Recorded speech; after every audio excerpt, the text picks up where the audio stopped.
Well, good morning, good afternoon, wherever you are. Miko. Does everyone know what Miko is? Have you heard about the new Clippy morphology? It morphed into Miko. We'll talk about that today.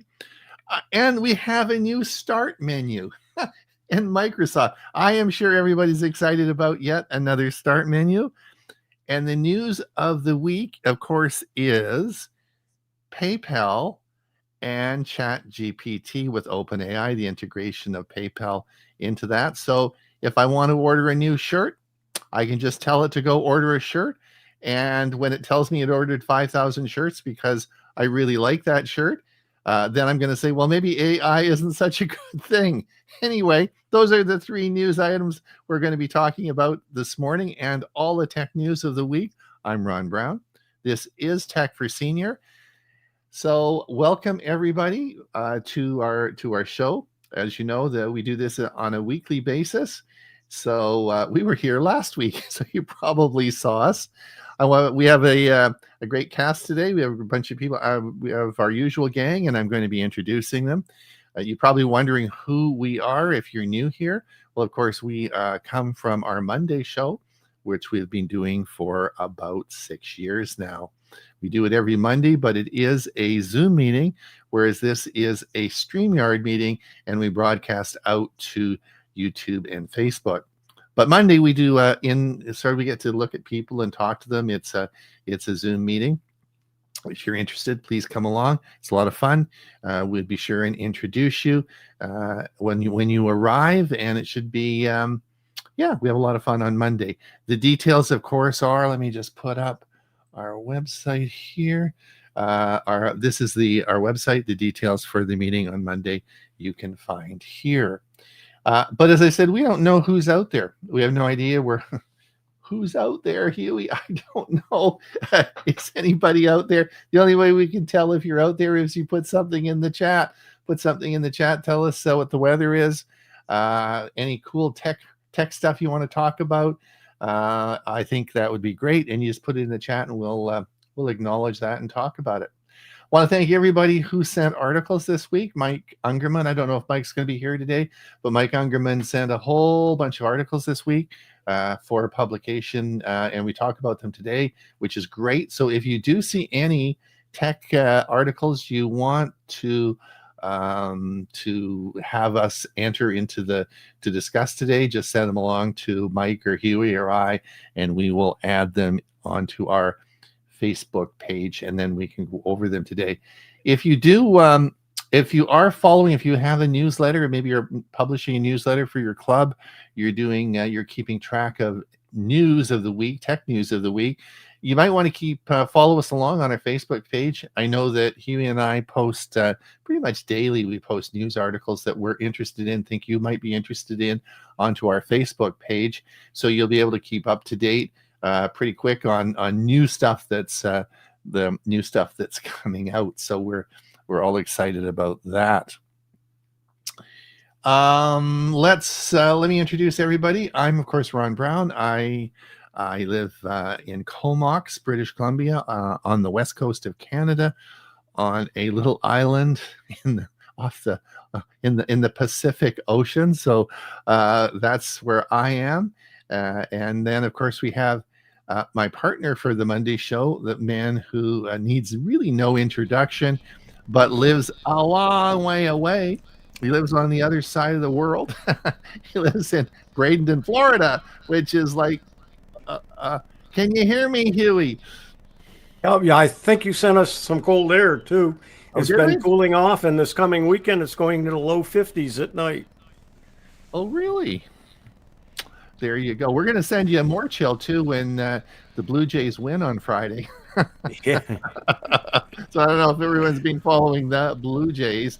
That's not a news story. That's a sports story. So we really don't cover that here, but it is definitely going to be a interesting game in Toronto on Friday. Speaking of other Canadians, we have of course Mike Lehman from far, far, far away as well, from Moncton, New Brunswick. That's a long way away, Mike. Can you? Oh, no, it's pretty close here, actually. Actually, I'm closer to Huey, I think, probably than you are. I think so. Yeah, for sure. Yeah, I think so. You're pretty close. Well, that's there we go. And how's things with you, Mike? Mike's of course is our musical director on our Monday show. He does all the music, and we've just started not only music, but we're doing movies, the movie of the week as well. So we've expanded the music segment to cover entertainment. So it'll cover a multitude of the entertainment industry. I was just looking at doing some things for Monday, and some interesting things coming up. And I don't want to spoil the others, but part of it, there will always be a music segment portion, and there will be a musical selection, and we'll also include a prime pick. So sort of the movie of the week that we've picked out. Typically, it will probably come from Amazon Prime, because that's a streaming service that probably seems to be as universal to most people. But something that I have tried and true tested here with my seniors group at the home that I live in. And it's always going to be a feel-good type movie, something that's slanted towards seniors. We're not going to get into the diehards and those kind of things. It's the knockdown, drag 'em outs. It's going to be, like I say, make you feel good. You don't have to think a lot about it. Just to put your mind in neutral and enjoy the movie kind of pick. And the audience loves it. They think it's just great. So well done. Well done. All right, Huey, do we have anybody out there listening? Let's take a look. Ed Weiss, 60 degrees and light rain. Mike Saunders from Chesson, UK. You're back from Spain. Was it Spain or? I think it was Spain you were in. 52 degrees in Chesson, UK. Hello, Mike. Musings from Mike. Once again, Mike Ungerman. Mike Ungerman, yes, thank you for all your articles. Once again, Florida escapes major hurricane this season. Face purple raindrops. Liz says hi from Ohio. Hi, Liz. Elva Roy here from Arlington, Texas. Welcome, Elva. Betty from Omaha today, 40 degrees and foggy. Yes, it's foggy here. I forgot to mention that. It is really foggy. So, yes, fog is a fall thing, right? Dick says, hello, 65 degrees, sunny in Central Florida. And Edie Taylor Richards, Prescott, Arizona, 42 going up to 74 today. There you go. Irving, greetings from Ottawa. I think Huey sent us some rain. Temperature is 3 degrees. Oh, Irving, were you at the Ottawa meeting last night? I was at the Ottawa computer meeting. I can't remember um, the name of the club, but anyway, they have their computer club, and I was there as a guest last night. I don't know if you I don't know if you were there. I don't know if you remember, but anyway, it was an interesting club. Albert, sunny and warm, 90 degrees in southern Arizona. Okay. Hot. There we go. All right. So I guess we should get on. Let's talk news. What did you talk about first? All right, let me come up here, and we'll come down to here, and we're going to come up, and let's do Clippy. I thought, now I got to tell you, I was reading an article from England. Mike Saunders would understand, called The Register, and The Register actually published the article, and it was about Miko. And I thought, I've never heard of Miko. And it sort of perked my interest, and I thought, what the heck is this? I never heard of it. This was Monday afternoon, and so I got the article, and Clippy raises from the dead in a major update to Copilot with its voice interface. Microsoft Clippy was an anthropomorphic assistant ahead of its time. Well, I'm going to say it. Clippy was ahead of its time, but nobody liked it and nobody ever used it, offering to help you with your Office 97 tasks when all you could do was type and click in response. Today, as part of the massive Copilot fall release, Redmond is bringing Clippy back, at least as an avatar for its new AI helper named Miko. And so it said in the first page you showed that Miko was short for Microsoft, but in this one I see the first line is more correct. It's short for Microsoft Copilot. Correct. Microsoft is introducing a new avatar for Copilot named Miko. It's described as a floating, animated blob face that reacts in real time, facial expressions, movement when users engage via voice. In a nostalgic twist, the classic paperclip assistant Clippy is back as another Easter egg. Users can trigger Clippy's appearance, for example, by interacting with Miko multiple times, even though Clippy is not the main avatar. The rollout is part of a broader fall release of Copilot from Microsoft, bringing more than just the avatar change. Microsoft is clearly attempting to make its AI assistant more personal by resurrecting Clippy as a hidden feature. Microsoft is mining user nostalgia, likely to generate a buzz and differentiate Copilot in an increasingly crowded AI marketplace. For users like seniors like you, this could mean the interface becomes more approachable, but also raises questions. Will this be helpful or just a novelty? The article implies that the time of publication, Miko wasn't fully available yet in all contexts. For example, Windows 11 app didn't always show it. So rollout is going to be gradual. Do you guys have it or used it? Or I've got it on my Pixel phone, but not on my desktop. Haven't seen it yet here. No, it's not. I don't think it's in Canada. If anyone's out there listening, if you're listening to the show and you used it, put it in the chat. I guess the thing that a bit of tongue in cheek here, Clippy was not very well received, and not a lot of people used Clippy. Clippy got bad press. Well, I know, who wanted that? And when it sort of died, I think everybody said, "Great." Well, this is, is this going to work? Is this going to be something? But it will be a new interface. In other words, you'll be able just to talk to it rather than having to type in. You can just say, "Find me this" or "Find me that." So anyway, we'll see how it all works out. I see you're really excited about this. I played with it, and it's, all of the chat programs now, the bot programs, have the ability for you to talk to them and so on. So it's not a huge deal. It's just the cuteness of it and the fact that it's Microsoft doing it. Exactly.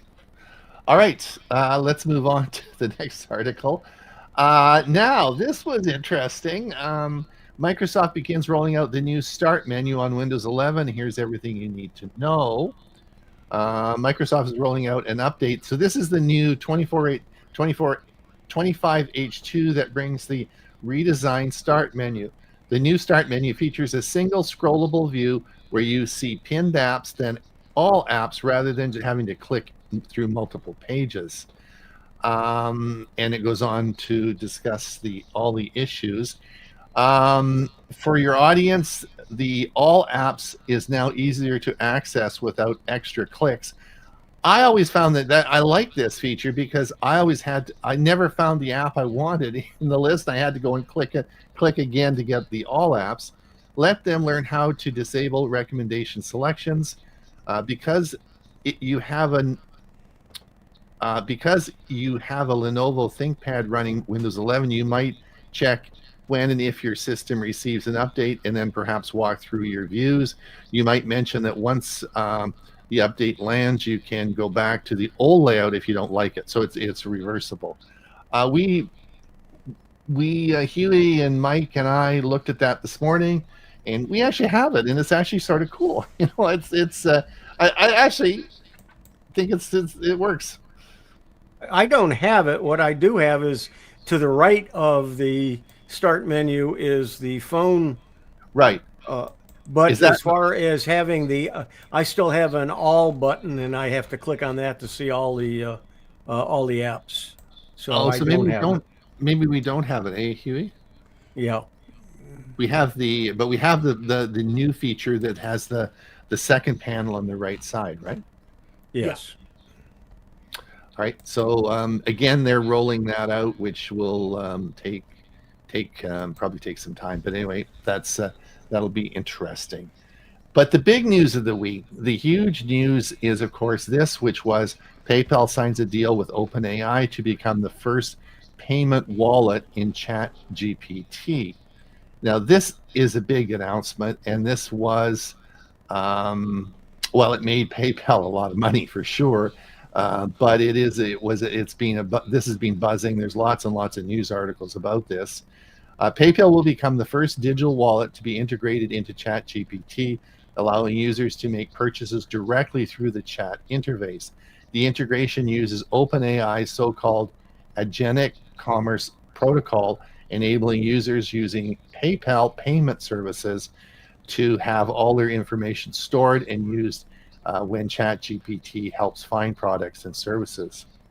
On the merchant side, PayPal's existing network of merchants globally can be plugged into ChatGPT. The feature is expected to roll out sometime in 2026, next year, for ChatGPT users.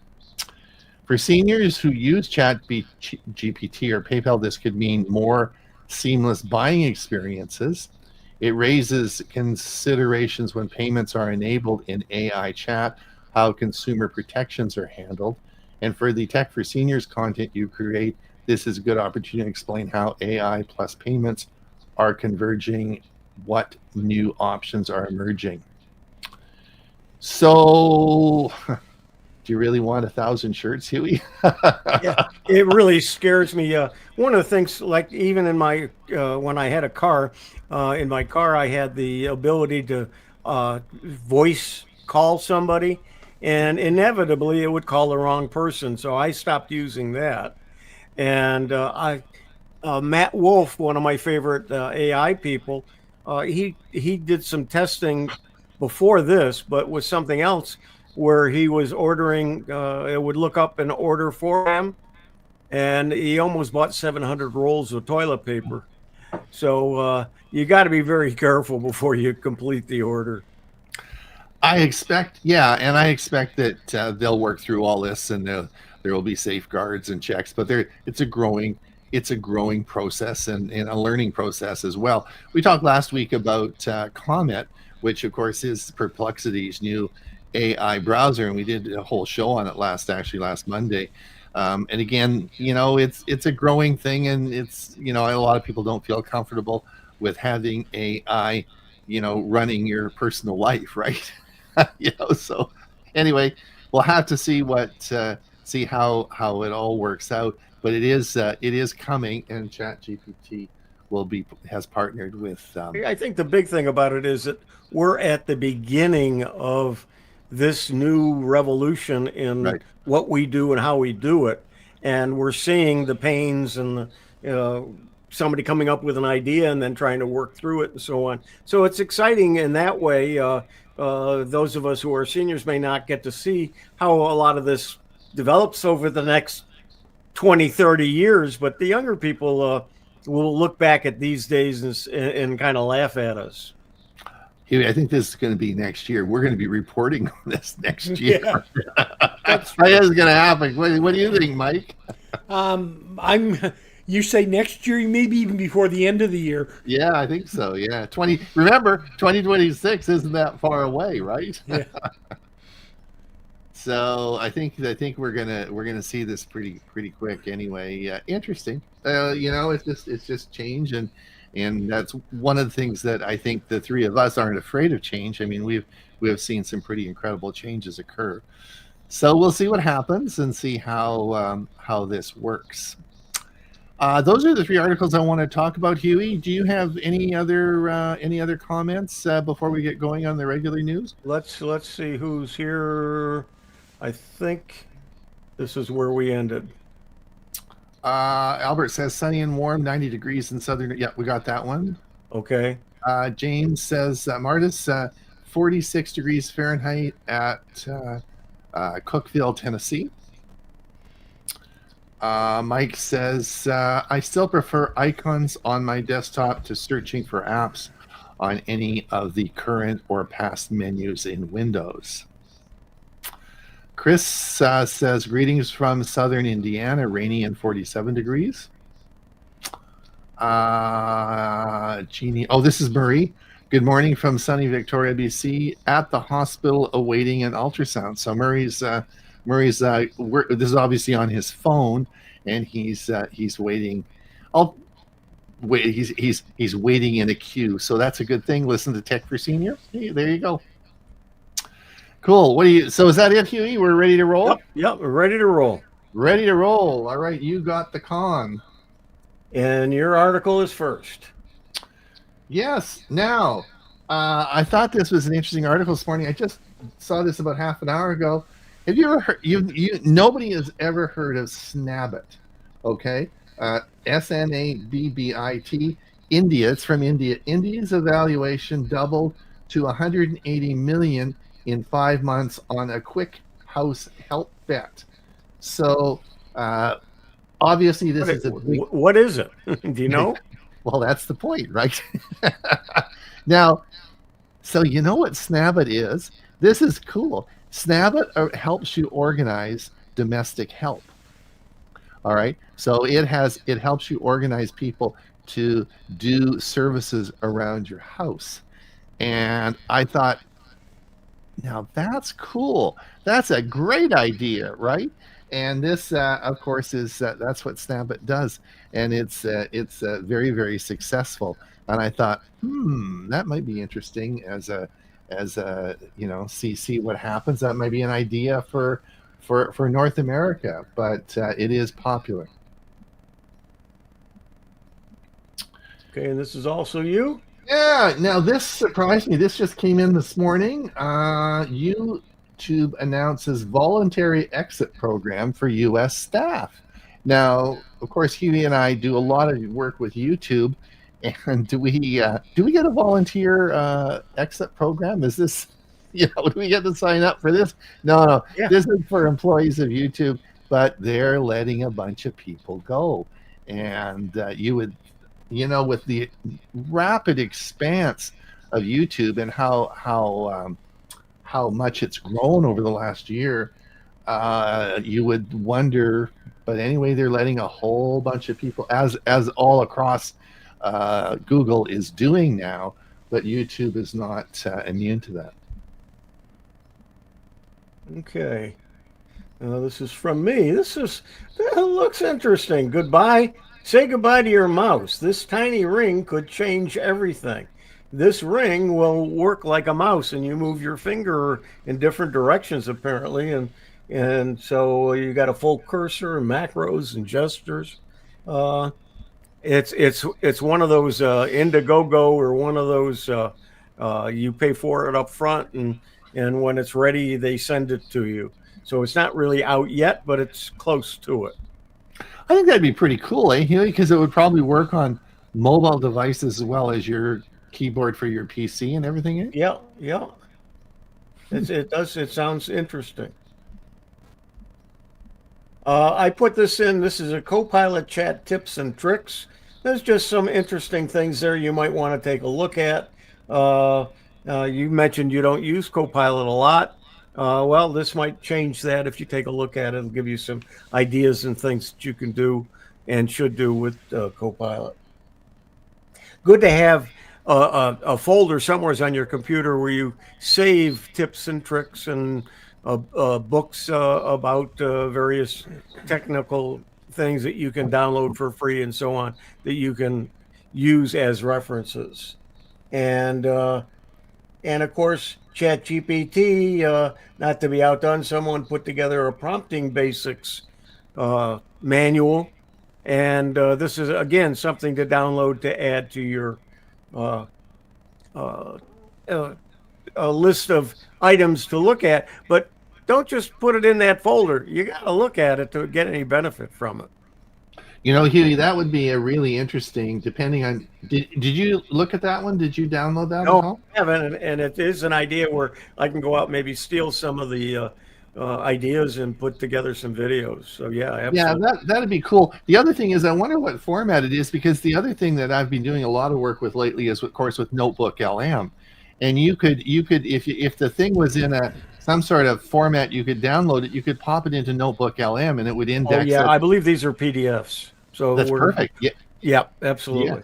Yeah, it'd be perfect. You'd drop it into Notebook LM, then it indexes it all for you, and it makes it so easy to find stuff, right? Yep. And 12 everyday tests for OpenAI's new Atlas ChatGPT AI browser. How did it perform? So we talked about Atlas. You talked about it, I believe. And here's some tests to try it out and see what it does. So Atlas. So just I think this is a good topic to talk about for a minute, just so everybody knows. So there are, of course, new AI browsers coming out. These are, of course, Chromium based, and Atlas is ChatGPT's Chromium based AI browser. Now, ChatGPT is Atlas is only available. I checked this morning. It's still only available. It's worldwide available, but only for Mac OS. It's still not available for Windows. So this is not available for the Windows operating system. I don't know why they're sort of holding off on this. Anyway, they're holding off on this, and so we don't have that yet. So you can only use this if you have a Mac. Now, last week I did a whole show on the Comet, which is Perplexity's AI browser. Now that was really interesting, and Perplexity's Comet is available for Mac OS and for Windows. So that is available now, and you can use it. And I would encourage you to try it. It's pretty cool. It's pretty interesting product. Yep, the fact that browsers are going to be changing tremendously, and if you're not in the loop and you say, I don't like change, you might want to rethink that and take a look at some of these as they come out. The shocking AI breakthrough no one's talking about. Grok 5, the shocking AGI breakthrough no one's talking about. And what is AGI? It stands for Artificial General Intelligence. It refers to a type of artificial intelligence that can understand, learn, and apply knowledge across a wide range of tasks at the same level as or beyond a human being. There's a narrow AI, which we have now, and then AGI, which is the future goal, would be capable of reasoning, planning, creativity, and problem solving in any domain, much like a human. And a lot of these chatbots and AI tools are working towards AGI, and none of them are really there. But Grok 5 is kind of hinting that they may be pretty close to it if they're not there already. So Huey, Grok, Huey, it's go an ahead. interesting one about Grok. Mike? Did you see the report last night on the CBC News about Grok? Did you see what happened? I saw something about it. So this was Huey. This was Grok, of course, is in Teslas, right? So it's being initiated. So you actually can have talk to Grok in your Tesla. And this was a family, and her, I guess, 10-year-old daughter was in the front seat, and mom was driving, and they were talking to Grok, right? And the little girl's sort of yakking away with Grok, and it starts to, and she's taping this, right? And it starts to coerce her, and it starts to try to get her to do some pretty nasty things, and you can tell it's trying to be, this is sexual advancement, and it's trying to get her to do things that she shouldn't be doing. I mean, the whole thing was really a very uncomfortable situation on this 10-year-old girl who, and her mother was there with her, and they were recording the whole thing. So that was a big feature in the news last night. So we'll see what I don't know how this is going to work out, but there's some real controls that need, I think, to be put on Grok. We've talked a lot about the Meta's Ray-Ban glasses, and this is somebody wrote an article asking whether they're worth the $800 and talking about it. So it would be nice, but I need glasses usually to change the lenses every year or two. I don't know whether I'd want to spend $800 just for the frames. And then the glasses on top of it. So, but this article is about whether it's all about it. And then Ron, this is yours. Yes. Now I'm worried about this, Huey. Mike, you got to be careful with this. Play Store begins enforcing new age verification checks. Now, these normally would be, of course, for young people, but what about old people? What about seniors? They could say things like, we're not going to show them that because their heart rate might go up too much, or they're seniors, they don't want to know about technology, and maybe we'll have to verify a younger age. Like, what do you think?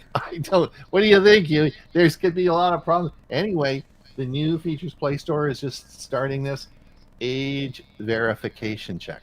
Yeah, in many countries, I noticed Australia is put an age verification now for I think it's for one of the social medias, and there are Yeah. going to be other countries doing the same Right. thing. There's a lot of this going on now, but Yeah. this is a Play Store check. So I thought, what if they do a check for seniors, and if you're over a certain age, they won't show you stuff. I hope they do that.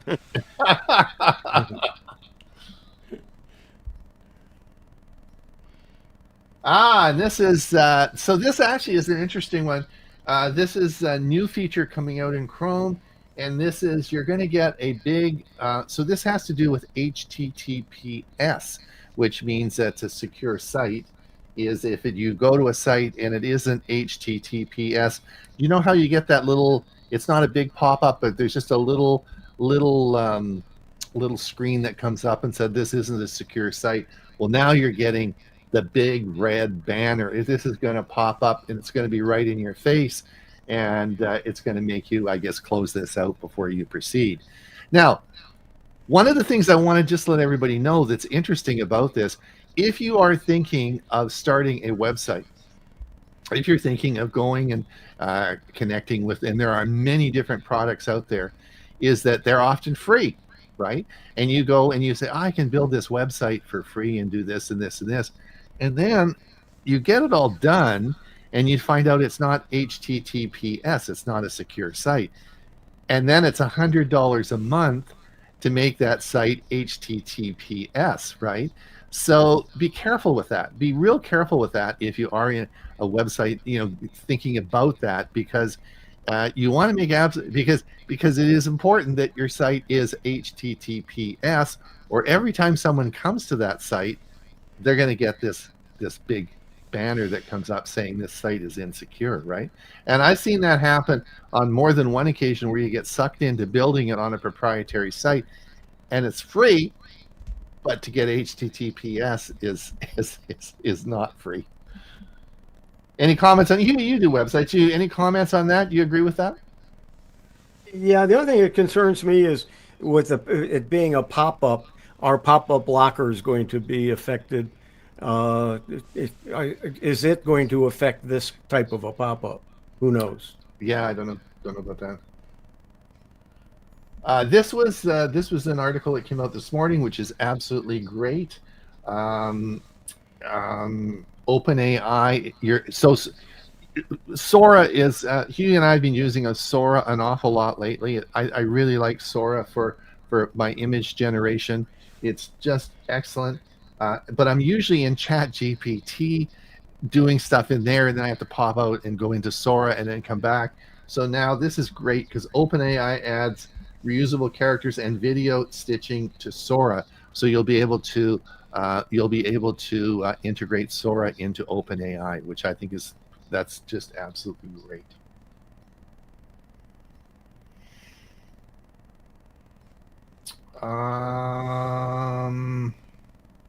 I think I just put this. OpenAI launches Atlas for enterprise AI customization. We're going to hear a lot about Atlas. We've talked about that a few minutes ago. Just to let you know that it's not available yet for Windows. So if you do have a Mac, you can use it, but otherwise it's not available. This is a Canadian story, a Western Canadian story. Bell expands Crave, Netflix, Disney, and streaming bundle to Western Canada. So if you are doing cable TV with Bell, then this is a new package that is just being released, and maybe you might be interested in.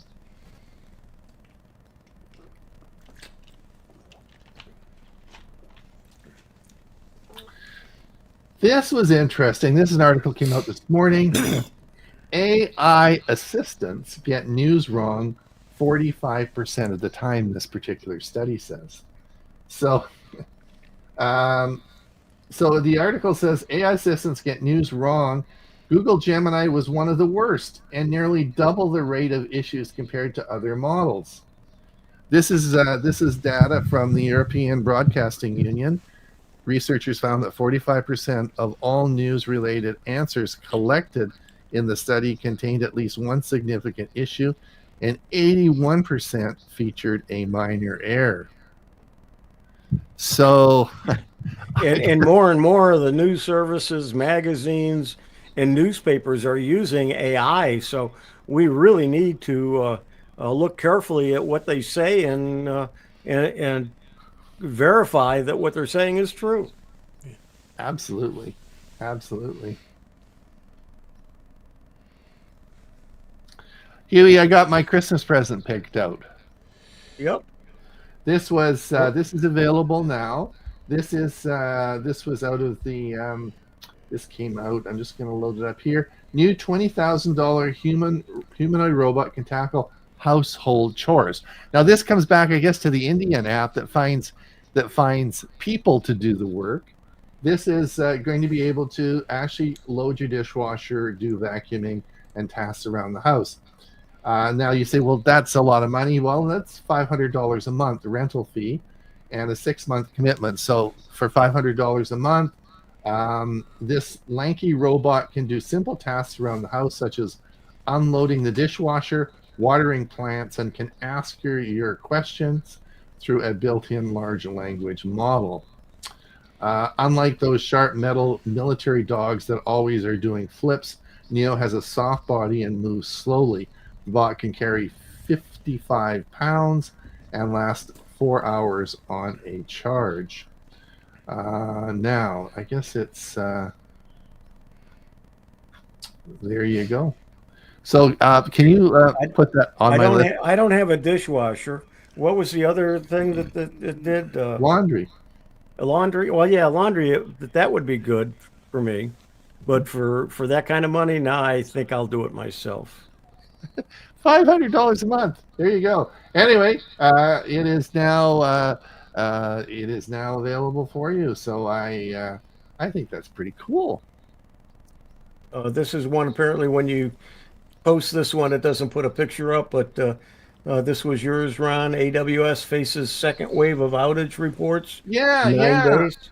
yeah. Now there's a bunch of articles about that today.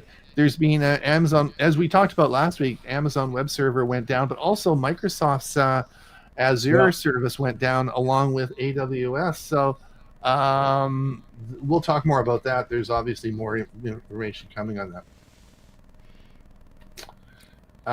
This is yours, Amazon. Yeah, this is the Amazon Echo Studio, which is the 2025 edition of the Amazon product for Miss A Plus, and this is a review of it. I haven't read it because I don't want to buy another one. I'm hoping it's not a good one. Yeah, I don't know, Huey. I guess the question is because you use Alexa Plus, right? Yep, absolutely. You like it? Yeah, I don't use it as much because the fact that there's nothing in front of me, so I'm not asking it questions about computers, but I am asking it some questions and getting answers and having a discussion with it. So yeah, I do use it. So I guess the question, you're playing it on what, an old Echo Show, or what are you using? Yeah, the one like this, it shows the time, and then I got one of the little flatter ones in the bedroom. So I have two of them.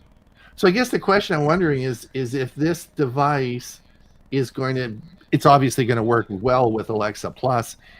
I wonder if there will be any advantages or anything that will work better. When you talk to it, is it like pretty quick? Like, does it answer you really fast, or? It's not immediate, but it is pretty fast. You can tell that it's got to think a little bit. And this particular one, this Echo Studio, it's got better quality sound for music and so on. It's not a big advancement in technology other than the quality is better. The quality's better. Okay. And this, you might find this interesting. The Canadian company signed nuclear reactor deal with the U.S. And this was from the CBC News. Yes. They signed an $80 billion U.S. nuclear reactor deal with the U.S. government. I saw that. So to get more power and electricity. And then Microsoft deploys a fix to Azure cloud service that's hit with an outage. So they're trying to find the fix and solve the problem. So Microsoft had the problem too. So yeah, so it's interesting is so I don't know if you followed, but what it boils down to, at least with the Amazon Web Service, was it had to do with DNS, right? And it had to do with how they were processing DNS servers, and the people Amazon has laid off like a lot of people, including their high-level engineers that worked in this department. And when the engineers left about 4 months ago, their parting comments were, there's going to be big problems with outages because they don't have the staff or the knowledge or capability to solve these problems. And they had been there a long time, and they knew exactly where this Achilles tendon was. Well, of course, when the system went down as they predicted it would, there was nobody there to fix it. Like they didn't have the experience of those senior engineers to be able to simply fix the problem. So I thought it was interesting, very interesting, and maybe we shouldn't be. A little more forethought goes into this. You know what I'm saying? Yeah, it also shows the vulnerability that we have uh, should something happen to our systems, whether it be at Microsoft or Amazon. We've got only a few companies that really can That's right. control that data. Everybody gets it from Microsoft's Azure servers or from the AWS servers and so on. So it's if there's a problem there, a lot of the internet goes down, and this is a security thing as well as a danger in many other ways. It's also a bigger danger in that there are fewer and fewer people that have the ultimate knowledge of how to solve problems. And there's a lot of there's so I think that it also My prices just went up. yeah, yeah, yeah. It does require sometimes some skilled technicians to fix this, right? Yeah. So anyway, okay. I thought this was interesting. NASA's X-59 Quiet supersonic jet makes its historic first flight, and that's what it looks like. But the article shows several pictures of it, and what it is, it's a supersonic jet that doesn't make the sonic booms. And so they had their first flight, and it was successful. So we'll see what develops from it. Now that looks like it's a picture from underneath, but I wonder, it looks like it might fit one or two people in there. Like, I wonder how many people it's going to hold. Yeah, there's some more pictures of it here in the article. Let's see.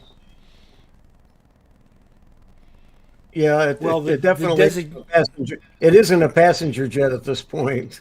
Yeah. Well, the designation of with the X means experimental, so I mean it's and you can see this was the route it took in its first test. So it didn't go straight across the continent. It went in circles, but it's still it's a first test, and we'll have to see where that goes. So we're at the beginning of something else. And then Elon Musk takes on Woke's the Woke Wikipedia, and it's calling it Grokopedia. And there's a lot of give and take on this. The Wikipedia is saying he's stealing a lot from them, and it's going to be an interesting battle. But we'll have to see where Grokopedia goes. Yeah. And with that, it's time to take a break, right? It is. We have to look at the last comments before we're moving into the last section. Yeah, let's see where we were. I think we're here. Murray says, I had a terribly difficult time ordering something from Seagate, and even when done, they got the delivery address wrong. Well, you should just buy stuff from Amazon because they never get my delivery. They come every day, so they don't get my address wrong. Sunny in Waukegan, Illinois, 50 degrees, not windy, so I got out and replaced my flags. Yeah, it's JJ. JJ. I use Copilot all the time, more than all the others. That's from Murray. Yeah. Let's see. Mike says, I've tried various forms of interacting with my computers, including mouse, trackball, touchscreen, touchpad, air mouse. I don't think I'd like a ring. I've used mice, and it's second nature now. Yeah, but if those of us are pretty been around long enough to remember when there were classes on how to use a mouse. So we'll have to have classes on how to use a ring. Well, it's very interesting. I would, I used to teach a course on Chromebooks long before this is back in Mesa, and Chris Rosinski always talked, and I always used a mouse, right? And he always gave me a hard time about that because he said, you should use a trackpad. They all come with trackpads. Just get off your butt and learn how to use a trackpad. Well, I did, and I use I'm about 50% on a Chromebook, 50% on my studio here, and I use on my Chromebook. I just use the trackpad. I learned how to use it. effectively. It took time, but I did learn it, and I feel real comfortable using a trackpad now. So I think it's a learning curve, right? Well, it's all Absolutely. in adapting to what works for you. When I was Yeah. teaching, I used to like to lecture and wander around the classroom. So I used a wireless presenter, which was essentially a wireless mouse. Right. But I mean, again, it was different, and it was what you got used to fit the needs of what you were doing. Yeah. Interesting. Yep. Okay, let's see. Next. Chris says, I get my glasses at America's Best Optical, which has a frame that fits me perfectly. I have Humana Vision insurance. I know, Chris. Are you going to get Facebook's new or Meta's new glasses? I wonder, are you going to get them, Chris? Let us know. Steve Parker, yes. Jack Williamson's science fiction story with folded hands may make you think twice before ordering humanoid. Yeah. So anyway, Steve says use trackpad for over 20 years. Yeah, it's sort of interesting. Thanks. You had a great meeting last night at your club. I visited Steve's club last night in Ottawa, which was great. Thanks, Steve. All right. Okay. Is that it? We got good. All right. Yeah. Let's get going. We have 15 minutes. Okay, Alphabet, which is Google, delivers the first ever $100 billion quarter owing to growth in search, AI, and cloud.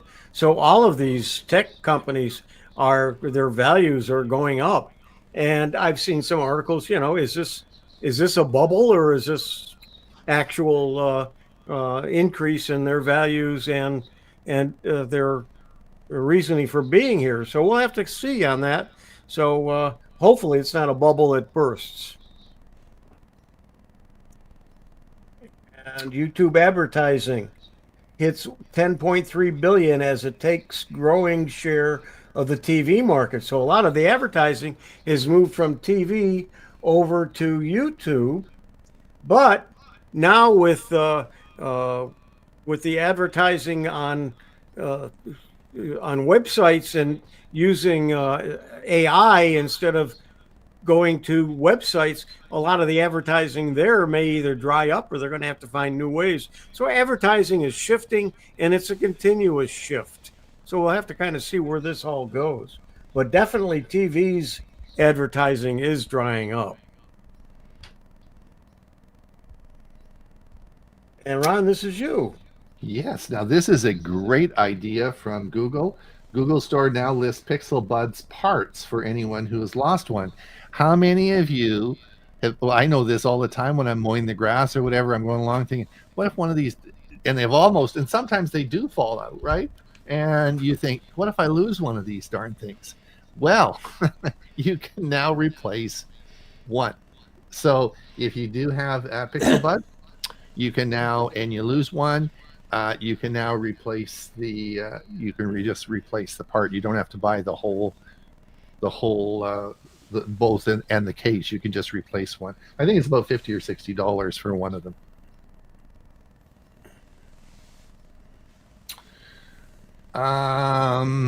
Just Apple Rogers, TELUS, Bell, this in Canada are all pushing the iPhone 7 Pro harder than 17, ever before. So iPhone 17, great machine.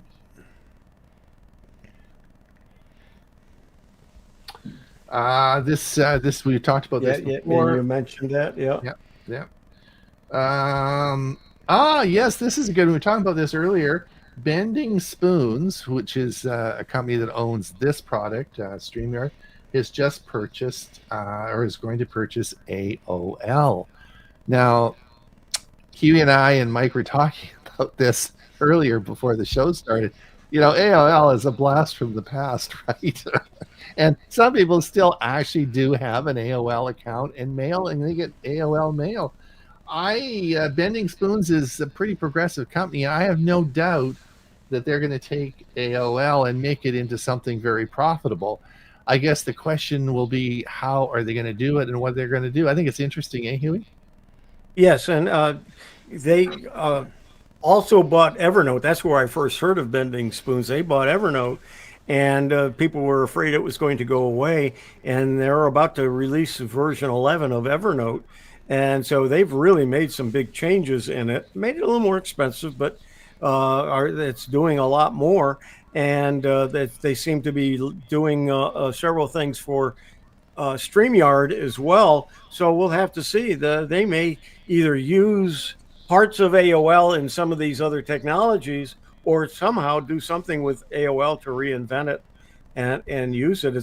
It's certainly a good name that's out there. It's people know the name, so you might see something new coming out of AOL. Yeah, that I'm super interested to follow this. This is a good story, and we'll see what happens. I have a feeling that they could just take this and run with it, and maybe come up with a pretty good product. It'll be really Yeah. interesting to see.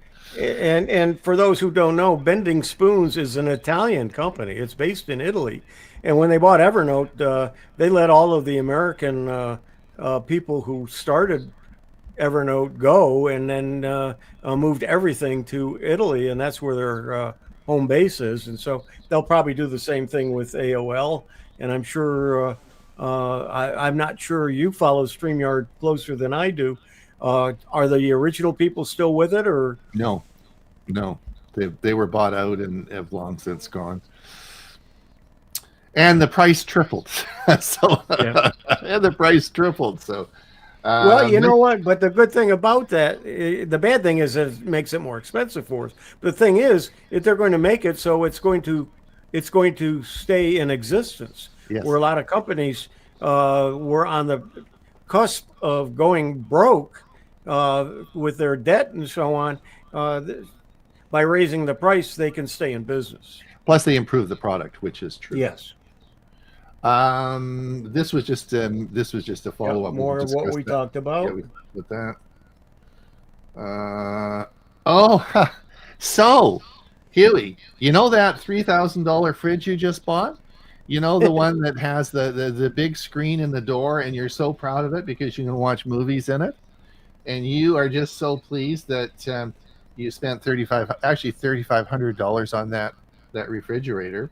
You are now getting ads in it. They're going to put. Oh, I am so glad. Aren't you glad that you now are getting ads in it? They're going to put ads on your refrigerator. I guess this. It'll look at what's in his fridge and send him specials for the week. Well, and coupons yeah. for what he's got, and yeah, probably. But I thought you got to be kidding me. So they're putting ads on fridges now. Yes, indeed. Yeah. Now I saw this too. Yep.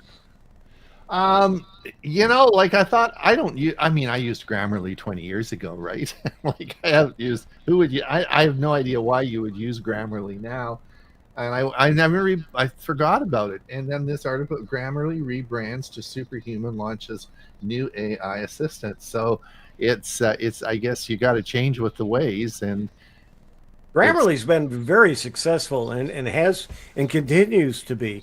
And they just purchased a newsletter that I have subscribed to for a long time called Superhuman. And there's a lot of really good articles. I get it every I can't remember if it's daily or every week, or more often than every week. But anyway, they just purchased Superhuman, and for whatever reason, they feel it's a better name than Grammarly, because Grammarly's starting to branch out and do other things as well. Oh, okay. So it's called Superhuman now instead of Grammarly. Yeah, interesting, eh? Is this fine? Yeah, YouTube looks to improve its TV app with QR codes for shopping, AI-powered upscaling. Oh, so the other thing I just want to mention is if you are a YouTuber and you are producing YouTube videos, please produce them in 4K, because the television, most of these videos now, in a larger percentage, are all being watched on TV. Now, to also change with that, YouTube has just started, and this is what the AI-powered upscaling is, and they're taking your old videos that are not 4K, and they're the AI in them now is upscaling it to 4K. So when people watch your videos on TV, it will be in 4K. And that's the upscaling, and that's a new feature that YouTube is just starting to use. And this is the one you talked about. Yeah, Huey, if we've dealt that. Huey, maybe we could apply for this if Elon doesn't get the job, if he quits because he doesn't get more than $1 trillion in pay. Maybe we should apply. Hey, we could probably maybe do it for less. Hey, than we'll go as a team. We'll go as Yeah. a team and come in cheaper. Yeah. We'd probably do it for less than $1 trillion, eh? One final comment before we lose our time here. I did want to bring up. Elvis says Bending Spoons owns Vimeo. That's the one I was trying to think of. I couldn't think of the name of it. And they also bought Meetup. Oh. Yes, I knew about Vimeo. Vimeo was a big one because Vimeo is a huge service. Yeah, they did that as well. Tesla says backup. Yeah, we deal with that. Oh, and the last one is this. What time is it here? Oh, we probably should. NVIDIA and Uber say they're building a 100,000 vehicle robo-taxi network. NVIDIA and Uber. And we talked about that. So yeah, and on the light of that, NVIDIA just hit a $5 trillion mark. Wow. Oh well. And yeah, it wasn't too long ago we were talking that what was it? OpenAI, one of them hit 3 trillion, and that was the record at that time. And here we are, just a few months later. Now we're talking 5 trillion. It did. All right, I think we will. Let's just. We're just about out of time. Let's bring us back here. If you are, we want to welcome you, but also please, if you are watching and you on here, if you could do the the old like and subscribe, that would certainly help us help us keep the show going. Thanks so much. We want to thank everyone for coming today. Huey, thank you for all the work you do. Thanks for being here. And Mike, thanks again for the great music outros and the new video session they're going to be having. I want to thank all the people who watched the show today. We had a great show, lots of interesting stuff. And we will be here, of course, same time, same next week. And of course, we will have our Monday show. Hopefully everyone has a great Halloween, doesn't get scared too much. And we're at the end of the month, so we have some reminders. Number one is on Saturday night, Sunday morning, for those of us who have daylight savings time, it's saying bye-bye and good night, and we'll be back on standard time. So don't forget to change your clocks. It's fall back. So you turn your clocks 1 hour back. And let's see, on Wednesday is the first Wednesday of the month. So it's it's the STUG or Sarasota Technology User Group meeting. And I think that's it for me. We'll see you Monday. Yeah, I guess you'll see you Monday because you're running the show on Monday. Absolutely. Yep. All right. I think yes, and we'll see everybody. And just one final comment: Go Blue Jays, go! Yay, team! Bye, everybody. Bye, folks.